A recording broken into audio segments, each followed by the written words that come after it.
I can't cook in the kitchen with my dad.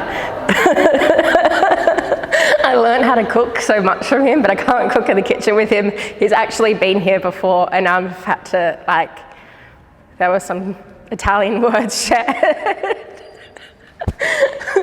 But other than that, I can cook in the kitchen with everyone, even with people that have stuck my finger in a deep fryer twice. I'm not even kidding. I have endless patience in the kitchen, but I can't cook with my dad. Hi, I'm Sarah Caviolo, and I've been with the Junction Community Centre for almost a year now. I work mostly with women from different cultural and linguistically diverse backgrounds, and we cook food together every week. I like cooking, but when I first started here, it was part of another organisation, and I was working on their behalf, and then I got to know the women, and we tailored the program completely around what they wanted and what was appropriate for here. And then they never got rid of me. I just kept coming back because I just wanted to keep it up. So then we'll do a cooking program every 2 weeks.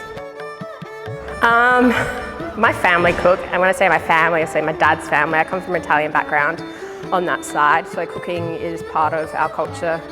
Everything that we do is based around, you meet up with your family, but you meet up and there's food. So I've been teaching young people how to cook for over 2.5 years, and then I've been cooking with these women. It's just been a completely different experience. Today's a bit more structured, but usually there's a list of food that I put together. I think about a different cuisine every week that we work on. We learn from each other. And then you just got women that really want to be here because they like cooking or cleaning, which is good for me. And then there are other people that want to be here because they don't like cooking, and they're kind of in their older ages, but they want to feel like if they're taking some food home, that they've worked for it. So there's this big, diverse mix of people in there, so many different countries. Today, we've got people from Sierra Leone, Czech Republic, people from Syria, myself in an Italian background, but born here in Adelaide. Usually I would write a prep list, so there was at least an order of what we do, and my ingredients, my recipes are just make this, cut that, add that, and then I'll write a list of spices down, and because it's all about taste anyway, and so they'll take a photo of the recipe and take it home, because they have learnt that you can't have an exact recipe, especially when you're cooking in huge quantities. Always try and get at least 100 meals a week, and it's fun. I'm exhausted at the end of it, but I wouldn't change it for the world. So before there was not so much of a target of how many meals we have to make. At the moment, due to funding, we have a minimum amount of 100 meals, which we've got up to 141 meals before. And then we put them in the freezer. Now that the English as a second language class is back, they'll take some food home for themselves, and also means that when OzHarvest come and do a food drop here, there'll also be some hot cooked meals ready for people that may not have had a hot meal all week, ready to go. But we always fill the freezer, and then the people that do the cooking are always given the opportunity to take a few meals home. All food is considered, so different cuisine every week, always halal with the meat, and always a vegetarian option available. I try and do 4 different things a week, so if people are really reliant on the food through the week, even though it's frozen, then they can have one of each, so they're not eating the same food every time as well. I think I had this light bulb moment when I was 19 and I was sent on my first international internship in Indonesia, and not a good part of Indonesia either. There was no surfing. And I was living and working in an orphanage, and the only food that they got was donated by, this is surprising, but McDonald's or their version of a Hungry Jack's. So everything was deep fried if there was meat, or really oily rice. If they cooked anything, it was they'd deep fry tofu, deep fry tempeh and rice, eggs, ketchup, mayonnaise, and that was pretty much it. And I said, Like I was like feeling it. So I was like, how are the kids like, why don't they eat any fruit and vegetables? And they don't like to eat fruit and vegetables. And my goal over there was, I was there for community development and teaching English. And I realised that I couldn't teach English if I couldn't get the kids to sit still. And then it got traced back to their diet. So I learnt how to speak Bahasa Indonesia. I wrote 2 letters. Basically what food rescue organisations do over here, I did in a much smaller scale. One supermarket gave me a big chunk of money, which wasn't ideal because that goes to the wrong hands. The other supermarket agreed that every day they would give us bags of fruit and vegetables. So then it became my job to go in the bike, pick them up, come back and teach the local cook like how to use them, and I do fun shapes and different things to get the kids to eat it.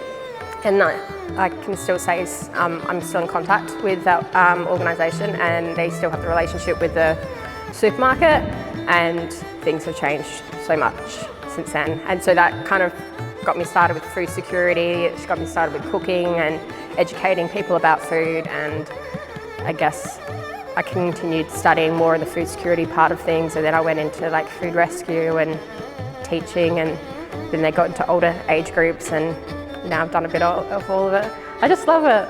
I like knowing that there is one skill that I can do, and I don't realise that I'm teaching people, but I am without knowing it. Yeah. Oh, I don't even know how it happened. They're obviously just the most amazing women because this was their community and they let me in and they chose to engage.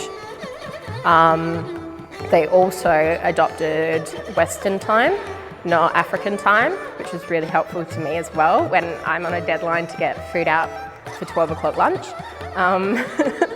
But they took me in, honestly. I don't know why or how, but for the minute I came in, we sat down and we just had like a big meeting around the table. And we had a big post-it note and I said, what do you want from this? I was like, we're going to do something simple today. And then when I say simple, it is a simple dish, but it requires doing different techniques. So I can teach them about knife skills, I can teach them about different precision cuts. We could talk about nutrition, we could go out to the garden when it was still happening and pick things from the garden and add it to the food. And it was something that uses up leftovers. So we spoke about wanting to not waste food, we spoke about cooking for big families and keeping the budget low, and spoke about their need or their want to learn how to cook different cuisines. So we just started marking down different words, and I was like, come up at your own time or stick it on the wall. You can write different things on there, and we started working through them. And yeah, I didn't tell them what to do. We just kind of had a conversation about it, and I was like, well, let this cooking program be what you want. I just want to acknowledge that we have a young woman called Sarah here at the Junction Community Center. She became part of the regular cooking and teaching women to cook and in different styles. But she's an amazing young woman who is rescue food from different places. So she works for Oz Harvest, but she come in here and do a project at the moment. So she's great, she's wonderful, she have a lot of passion, understanding communities, and she get well with everyone. And so we feel very proud to have her. So we nominated her last year for the International Women's Award, that Irene Bell Award, and she won that, and we're very pleased to have here, and we don't know how much we thank for what she does for the community. So it's great. Just every day I'm grateful for. So whether that be when I started in Indonesia, and then I've worked in Peru as well, teaching and having kids involved there, and teaching older people as well, and then being here or at my other workplace where I'm working with at-risk young people. Every day that I'm in the kitchen with them, I'm happy. I'm probably most passionate about the fact that the whole community here have really come together since we started cooking. Because again, pre-COVID, we were doing the shared meals out there and everyone was getting involved, and there were people from different ethnic backgrounds that usually wouldn't socialise and might have been loitering or whatever. They were actually coming down, they were having a meal, they were talking to each other, there was conversation happening. and like they're meeting each other for the first time, even if they've been in the same space before. Like, so I'm very much looking forward to that happening again. I'm like so excited for that. I like feeding people. I'm thankful that I've been put in a position where I can teach people skills and that they take it home with them. And yeah, they want the recipes of things, and I'm like, there is no recipe. Just remember what we did today. Like, you were there for every part of it, and yeah, and they're happy to take things home and show their partners or feed it to their kids or something like that. That's really cool.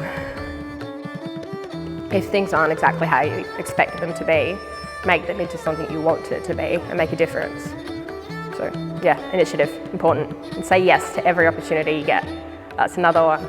Always say yes.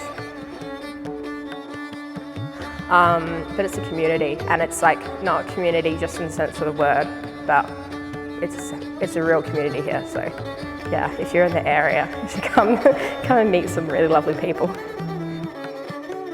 Because I'm not humble. I'm not doing anything different to anyone else. This is just what I do. So everyone's doing their own part. This is my little part.